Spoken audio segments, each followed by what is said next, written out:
D'abord, quelques mots sur ce que c'est que l'AFPA que je représente. L'AFPA, c'est l'Association pour la formation professionnelle des adultes. Elle a été créée en 1947, d'abord par les associations et représentants du patronat, des entreprises, et puis ensuite c'est le ministère du Travail qui l'a récupéré, dans le but d'assurer la reconstruction de la France et d'assurer la formation de la main-d'œuvre pour les métiers du bâtiment, de l'industrie, et puis après, dans les 30 glorieuses et dans les années 70 et suivantes, dans les métiers aussi du tertiaire.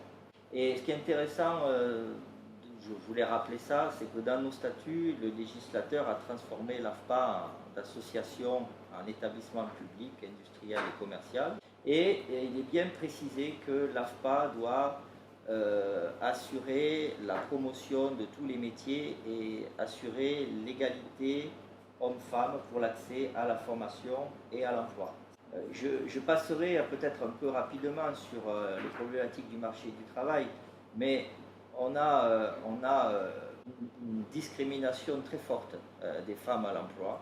Je dirais que structurellement, les femmes globalement font plus d'études que les hommes, mais elles accèdent à des métiers moins bien qualifiés et surtout dans un champ extrêmement plus réduit que les hommes, puisqu'on a un tiers des femmes qui ont vécu des actes sexistes dans leur travail, 37% des femmes qui affirment avoir vécu des discriminations dans leur orientation, et 9 femmes sur 10 qui ont des renoncements quotidiens dans leur agir professionnel du fait de sexisme. Alors, on a essayé d'avoir, dans le témoignage que je vais apporter aujourd'hui, on a essayé d'avoir une vision un petit peu globale du problème. Donc, on a un travail, il y a 6 axes. Donc, il y a un travail d'études. Alors, des études, il y en a beaucoup. Mais les études que nous réalisons, elles ont des fins toujours très utilitaristes. C'est-à-dire, on va prendre une population de femmes en formation et on va les interroger, les interviewer, regarder quelles sont leurs trajectoires professionnelles, qu'est-ce qu'elles faisaient avant, qu'est-ce qu'elles font maintenant. Quand elles sont sur des métiers où on a majoritairement des hommes, qu'est-ce qui les a amenés à aller vers ces métiers, pour essayer d'être en veille sur les leviers possibles pour agir et pour permettre à plus de femmes d'accéder aux métiers les plus qualifiés et les plus en tension sur le marché du travail. On a une deuxième action qui est, elle, très territorialisée, c'est-à-dire d'avoir un réseau dans chacune des régions où nous nous trouvons, c'est-à-dire l'ensemble des régions administratives de France métropolitaine, essayer d'avoir un réseau de référents égalité hommes-femmes et qu'on va animer, professionnaliser et qui vont agir directement auprès des publics que nous accueillons ou avec les missions locales qui s'occupent des jeunes ou avec France Travail qui est notre partenaire du service public de l'emploi pour l'ensemble des demandeurs d'emploi. On a également travaillé, on travaille toujours sur l'accès des femmes aux métiers d'avenir et aux métiers en tension, en particulier de l'industrie. Nous avons, je pense que c'est à peu près pareil partout en Europe, de grosses tensions sur les métiers du secteur industriel. Et on se dit que peut-être ça peut être l'opportunité, à travers ces métiers qui sont en pleine évolution, qui sont créateurs d'emplois et qui sont nécessaires pour la réindustrialisation de notre pays, d'arriver à lever et aller au-delà d'un certain nombre de stéréotypes. Et on se dit, quand il y a des tensions sur le marché du travail, il y a peut-être des opportunités à saisir pour permettre à des femmes d'accéder à des métiers auxquels elles n'auraient peut-être pas eu idée d'accéder elles-mêmes.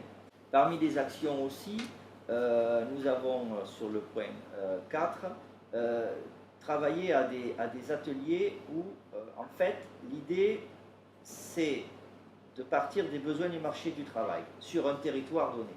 Donc on va accompagner des femmes en disant voilà, vous habitez dans tel département, dans telle région, dans telle ville. Quelle est votre aire de mobilité possible?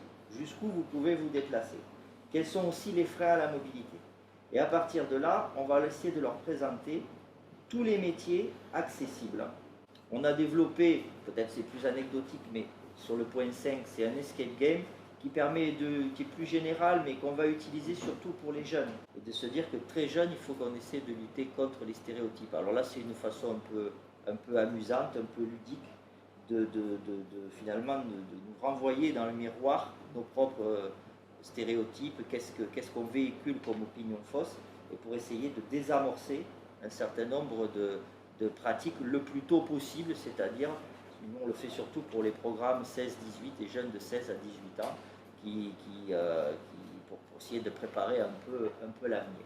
Et puis le point 6, c'est un peu le résultat de toutes ces actions qui est valorisé à travers des trophées. Ça s'appelle les trophées pour elles, qui sont pilotés par le ministère du Travail. Et là, on a chaque année un beau succès avec beaucoup de femmes qui participent et qui vont témoigner de leur parcours professionnel et de leur trajectoire professionnelle. Et c'est intéressant de montrer ces trajectoires, de les valoriser. On est conscient que parfois ce sont des exceptions et on ne voudrait pas que ce soit l'arbre qui cache la forêt. Il faut qu'on essaye de lever aussi, c'est ce sur quoi on travaille, tous les freins périphériques à l'emploi, mais surtout les freins périphériques à la formation, parce qu'en fait ce sont les mêmes. Problématiques de garde d'enfants, problématiques de mobilité, de conciliation, des temps de vie professionnels et personnels, et ça commence déjà dans l'accès à la formation. Mais il est évident que sans accompagnement, sans mobiliser les entreprises, sans mobiliser les partenaires du territoire, c'est beaucoup plus difficile. Donc il est essentiel d'avoir aussi un travail en réseau. Donc on a essayé de développer un concept qui s'appelle un peu le village des solutions, où on essaie d'avoir, on se dit on ne sait pas tout faire, on ne fait pas tout bien. Il y a d'autres partenaires qui font les choses très bien, et là ce matin on a eu un exemple de plein d'initiatives. Donc, par exemple, si on a des femmes qui ont des difficultés de logement, on n'est pas des spécialistes du logement. Si on a des femmes qui ont des difficultés sociales, on va trouver des acteurs qui vont les accompagner et on va intégrer l'accompagnement et la levée des freins périphériques à la formation et à l'emploi dans le parcours et la trajectoire de la personne. Molte gracias a todos.